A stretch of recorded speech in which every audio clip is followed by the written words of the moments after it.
Hello everybody, Giltar here again, this time with a preview of the 1/100 scale full action Nu-Gundam model.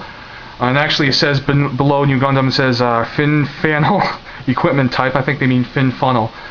Basically this is an older kit. I believe it was produced in January of 1994 according to HobbyLink Japan. In their product listing, which actually they show this as out of stock. This is like a nearly 16-year-old model kit. I believe this is something that was produced just before the sort of proper high grade or high grade and master grade type of model kits by Bandai, and so this is pretty old. But from looking through the contents, I think it might be a pretty decent kit. It originally retailed at 2,500 yen. And I got this from my uncle, as I mentioned in my video response to Robert 184's question about, how did people get into Gundam? Now the reason why I'm putting up this preview is that I do have some time with this holiday break to work on some model kits. The Nu-Gundam 1/100 scale full action kit is something I'd like to work on, but I don't know if I want to take my time with it, or if you guys actually, if anybody sees this video and if anybody shows any interest, some curiosity about, what's this model like, they'd like to know, please let me know by commenting or just sending me a private message. If people do show some interest, I definitely will then pretty much use this as my next model kit project, put it together, and then do a review for it.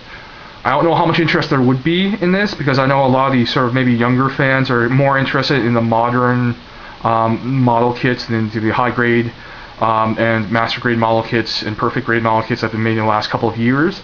But I think this is sort of a nice little slice of Gunpla history. So if people do show an interest and people do sort of voice their desire to see something about, see a review on this model kit, then I'll pretty much get something done in the next several days. And if nobody really shows much interest, then I'll probably sort of put this together over a fairly long period of time, maybe just casually, unless I can find something, if I don't find something else, and then just eventually put up a review. So this is the box. It's pretty big. I can't properly get it to fit in the view of my camera. Just to give you an idea, here is the high grade Universal Century Unicorn Gundam box. I don't know how well. So it's actually, it might be easier this way to see it this way. Yeah. It's not huge, but the thing is that the Unicorn Gundam's box is fairly big. It's about as sort of long as a typical master grade kit, but obviously not as wide. One thing I want to point out right now about the box art is that I really like it. It uses I believe it's an oil painting. It's pretty rare to see that kind of thing these days. A lot of the product art is done in either by digital means or more of a traditional, cell animated look. This sort of not dirty but more organic looking oil paintings. I personally like oil as a paint medium. I like seeing stuff like that, so it's pretty interesting. Let's move on to the box contents. First thing is some stickers. Comes with a sticker set, pretty standard. You can see up on the upper left corner we've got Amuro symbol, his unicorn emblem, and some other red, yellow, black pieces for the kit. It is a colored kit, so you don't need to paint it, but if you want maybe a better effect, rather than using, for example, the yellow and black stickers, you might want to paint them in yourself. I mean, there isn't a lot to apply, so fortunately it seems like a lot of the work was already done for you. If you like the color of the plastic, I mean, some people might decide, well, I prefer a different shade of dark blue for the Nu-Gundam, or white or gray or whatever, so they'll do it their own way. But at least, for people who don't have a lot of interest in painting their kits, this indicates to me that we don't need to do a lot of work on it. Second thing to look at is it actually does come with some screws. There's a little bag. There are some parts that you need to screw in. I'll just put the box here. The next part is basically the die-cast metal parts. These are for the thighs, this is for the pelvis, up here are for the shoulder joints, and actually up top is like a little screw tool, so you can actually screw in the screw bits if you don't happen to have like a screwdriver handy, so that's nice. So actually there's some white outline, black and white Nu-Gundam arts, that's pretty neat. Gundam. So here's plastic runner 1, pretty good. You can see it's a multicolored injection mold runner, which I think these days most people I think are pretty used to it. They don't really think much of it, but as far as I understand, runners using multiple plastic or colored plastics is something that's not, or at least at the time wasn't that common at all. So this is kind of like for back in that time period, this is like, oh, fancy, you know, multicolored runners. So yeah, here we can see the clear green plastic for, I believe, the eye parts, the visor.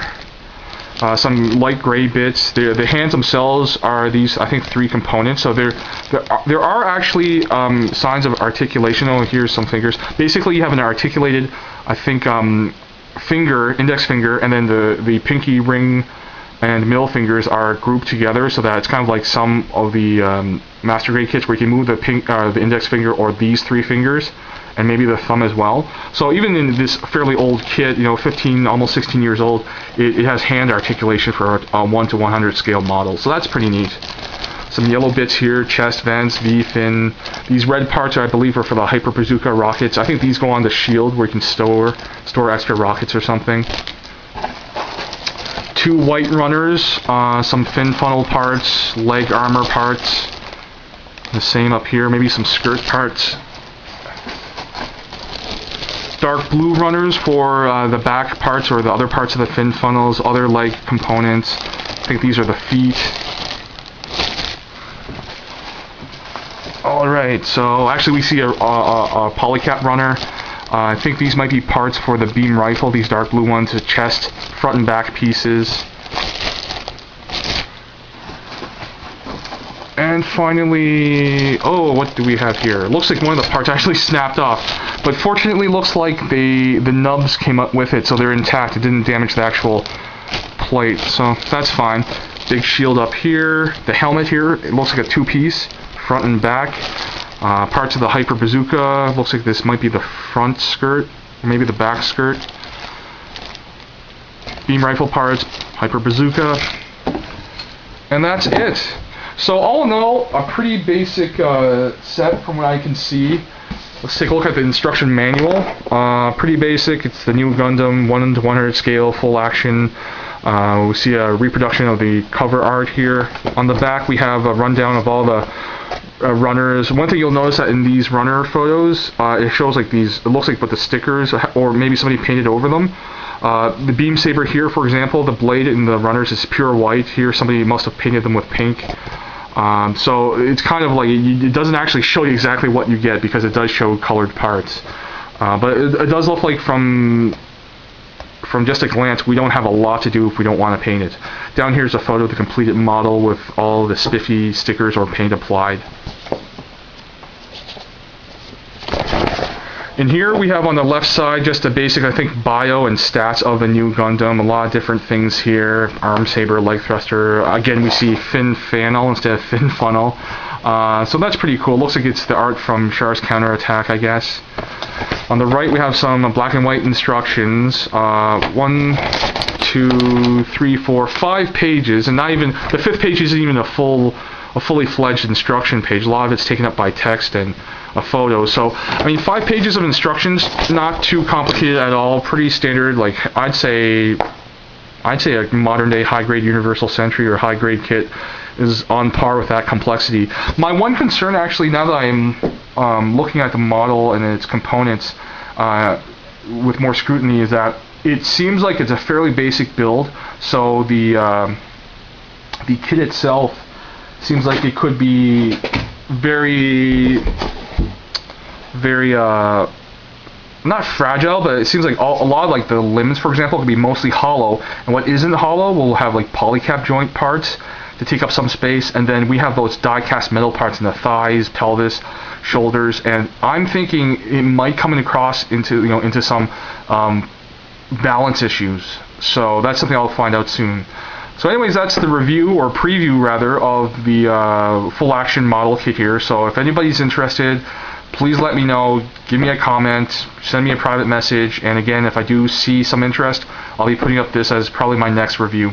So thanks again for watching, guys.